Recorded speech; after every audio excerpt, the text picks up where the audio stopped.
స్వాతంత్ర్యం కావాలని నినాదాలు చేస్తున్న వీళ్లను చూసి పాకిస్తాన్ సరిహద్దులోనో ఆక్రమిత కాశ్మీర్లోనో అనుకుంటున్నారా? వీళ్ళ నాయకుడు ఏ యాసిన్ మాలికో ఉమర్ ఫారూక్ అనిపిస్తుందా? మీరే చూడండి. हिंदुस्तान कमजोर हो रहा है।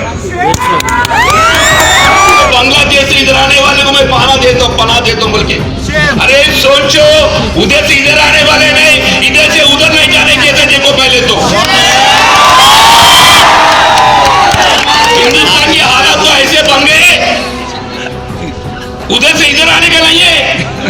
दोनों बांग्लादेश समझो, अफगानिस्तान समझो, पाकिस्तान समझो, उधर से आने की बात नहीं, मगर इधर से उधर जाने के लिए वक्त आने की डर है बोल के मैं बोलना चाहता हूँ। शर्म करना चाहिए, शर्म करना चाहिए।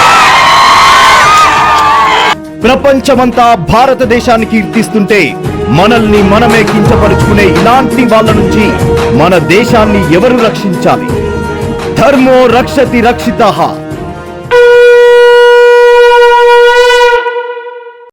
జై శ్రీరామ్, భారత్ మాతా की జై. ఈరోజు నేను జగ్గంపేట నాగేశ్వర థియేటర్లో రజాకర్ మూవీకి రావడం జరిగింది. నా సొంత డబ్బులతో కొంతమంది 10 మందిని కుర్రవాళ్ళను కూడా తీసుకుని వచ్చాను.